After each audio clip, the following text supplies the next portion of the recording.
کیا ہو اگر میں کہوں کہ استغفار آپ کی روح کے لیے ایک حفاظتی تہ کا کام کرتا ہے۔ استغفار انسانی زندگیوں میں بڑے گہرے اور مثبت اثرات مرتب کرتا ہے۔ اس کے فوائد بے شمار ہیں۔ اگر ہم استغفار کرنے کی عادت اپنا لیں تو یہ ہماری زندگیوں میں انقلاب برپا کر دیتا ہے۔ پریشانیاں آنے سے پہلے ہی باغ کھڑی ہوتی ہیں، کیونکہ استغفار اپنی موجوں میں سب کو بہا لے جاتا ہے۔ تو معلوم ہوا کہ استغفار کرنا بہت بڑا عمل ہے۔ اسے ہرگز بھی معمولی نہیں سمجھنا چاہیے۔ جو اسے معمولی سمجھے تو اسے اس کی توفیق ہی نہیں ملتی، اور جسے خدا نخواستہ توفیق ہی نہ ملی تو وہ بہت بڑی خیر سے محروم رہتا ہے۔ یہ بات آپ بھی خوب سمجھتے ہیں کہ گناہ کے ارتکاب کرنا جتنا سہل اور آسان ہے، اسے ترک کرنا، اس سے اپنا دامن بچا کر رکھنا اسی قدر کٹھن اور دشوار ہے۔ گناہ گار ہمیشہ اس لذت گناہ کو تو یاد رکھتا ہے جس کا اسے ارتکاب ہوا، لیکن اس جزا و سزا کو بھلا بیٹھتا ہے جس کا اس سے وعدہ کیا گیا ہے۔ اللہ سبحانہ و تعالی نے جس وقت بندوں کو پیدا کیا، وہ ان کی طبیعت و مزاج کو اچھی طرح جانتا تھا کہ انسان بہت زیادہ غلطیاں کریں گے اور اس کی عبادت میں حدود سے تجاوز کریں گے۔ پھر ان کے علم کی کمی کو بھی جانتا تھا، اس لیے اپنی رحمت سے بندوں پر رحم کرتے ہوئے ان لوگوں کو استغفار کی نعمت عطا کی جو اللہ کی عبادت خالص نیت سے کرتے ہیں، لیکن کبھی کبھی جان بوجھ کر یا اپنی نادانی کی وجہ سے گناہوں کے شکار ہو جاتے ہیں۔ پھر اس کے بعد اپنے رب کی بخشش و مہربانی کو یاد کرتے ہیں، اس سے استغفار طلب کرتے ہیں اور شرمندہ ہو کر اس سے معافی مانگتے ہیں، تو وہ ان کے لیے رحمت کا دروازہ کھول دیتا ہے، اور یقیناً وہی بہت رحم کرنے والا اور گناہوں کو بخشنے والا اور مہربان ہے۔ استغفار ایسا سائیدار درخت ہے جس کا سایہ انبیاء علیہ السلام نے بھی لیا، وہ بھی اس کے سائے میں بیٹھے۔ رسول اللہ صلی اللہ علیہ وسلم نے فرمایا کہ میرے دل پر غفلت کا پردہ آ جاتا ہے، حالانکہ میں اپنے پروردگار سے ہر روز 100 بار استغفار کرتا ہوں۔ ناظرین، حضور نبی کریم صلی اللہ علیہ وسلم کی سنت ہے کہ آپ دن و رات میں 70 مرتبہ سے زیادہ یا 100 مرتبہ اللہ سے استغفار کرتے تھے۔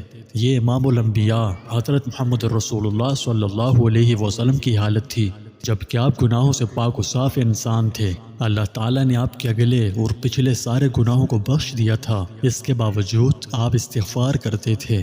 جبکہ ہم کمزور لوگوں کی کیا حالت ہے کہ ہم آپ کے امتی ہیں، اور آج کے اس پچھلے زمانے کے خطا کار اور گناہ کرنے والے کمزور مسلمانوں میں سے ہیں، اور اپنی بہت زیادہ مشغولیت کی وجہ سے اللہ تعالیٰ کے ذکر اور اس کی اطاعت و فرمانبرداری اور اس سے تقرب حاصل کرنے نیز گناہوں کے مرتکب ہو کر اس سے استغفار کرنے میں بہت ہی غافل اور سست ہیں۔ اور ان گناہوں کو کرتے وقت ہم کو خوب علم ہوتا ہے، لیکن پھر دوسرے وقت میں ہم کو بھول جاتے ہیں، یاد ہی نہیں رہتا۔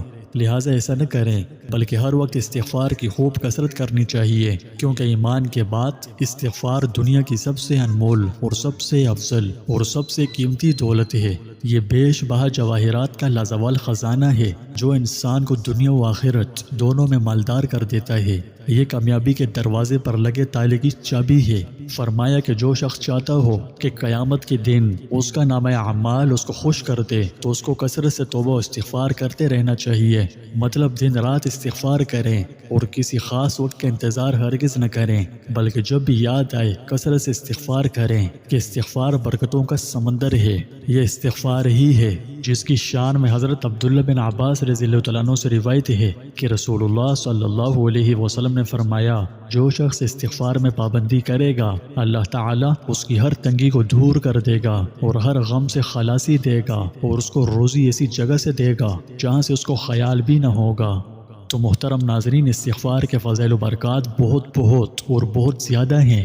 یہاں آپ کو کھٹکا پیدا نہ ہو، بلکہ اکثر کو تو ہو بھی چکا ہے، لہٰذا وضاحت کرنی بہت ضروری سمجھتا ہوں کہ میں کوئی علامہ یا مفتی یا عالم نہیں ہوں، نہ میں کوئی پیر فقیر ہوں، نہ آپ کو اپنا مرید بنانا چاہتا ہوں۔ سب سے پہلے تو آپ کو مجھ نکارہ سے متاثر ہونے کی بالکل بھی ضرورت نہیں۔ دوسری بات، ہماری یہ عادت بہت ہی بری ہے کہ ہر راہ چلتے کو جس نے 2-4 کتابیں کیا رٹ لی، علامہ صاحب اور پتہ نہیں کیا کیا الٹے سیدھے القابات سے نواز دیتے ہیں۔ ہماری انہی کرتوتوں کی وجہ سے آئے دن کوئی نہ کوئی فتنہ دین کا لبادہ اوڑھ کر اپنی ایڑی چوٹی کا زور لگا کر دین کو سخت نقصان پہنچا رہا ہوتا ہے۔